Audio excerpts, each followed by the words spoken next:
Terima kasih Tuan Speaker. Saya tak banyak nak sentuh Tuan yang betul sebab ini consequential saja.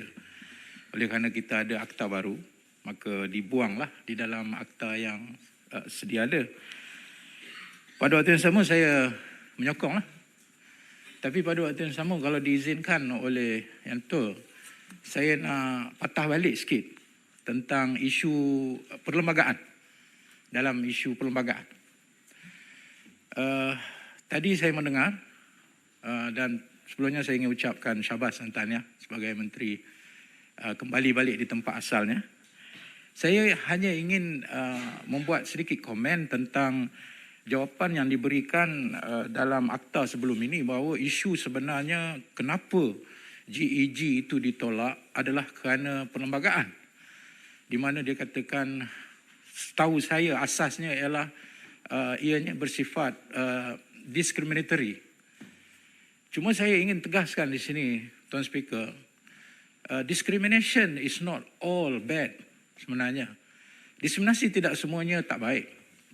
Kalau diskriminasi itu adalah soal yang memang kena discriminate sebab ia adalah structured. Contohnya kalau orang daripada bukan Islam nak tuntut sebagai hak asasi dia equality, nak jadi imam, mana boleh. So ada diskriminasi di situ. Tapi dalam konteks kesihatan, saya juga ingin membuat sikit, undur ke belakang sikit. Discrimination kalau ia itu hazardous, dengan kata nak jaga kesihatan yang lebih besar, supaya kita tidak menanggung apa-apa mudarat, maka diskriminasi itu is good.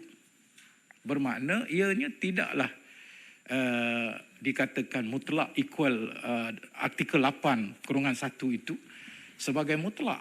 Jadi saya tidak tahu kenapa isu ini tidak dibuat satu penelitian, bahkan tidak ada pun test case lagi. Ya, tidak ada test case lagi pun. Dan saya sokong. Saya memang menyokong akta perpindahan ini consequential. Tapi saya tidak menyokong kalau kita meletakkan alasan dalam akta baru ini bahawa equal rights itu ataupun hak sama rata itu dikatakan dilanggar. Sedangkan apabila kita berbicara tentang hak sama rata, kita juga kena berbicara tentang ianya kesannya adalah diskriminasi. Tapi kalau diskriminasi itu adalah untuk menjaga yang lebih besar kepentingannya dan tidak memudaratkan, saya kira, ataupun memudaratkan, maka diskriminasi itu perlu kita ambil kira. Dan saya tidak tahu pandangan AG itu apakah diterima secara bulat-bulat begitu tanpa ada satu perkiraan-perkiraan lain, dan kes ini pun belum diuji di mana-mana mahkamah. Jadi sekadar menyatakan akta ataupun mengatakan artikel 8/1 sebagai sebab kenapa GEG ditolak kurang memuaskan. Dan saya tahu Menteri hari ini pun susah nak jawab tadi, saya tahu. They find it very difficult to defend the case.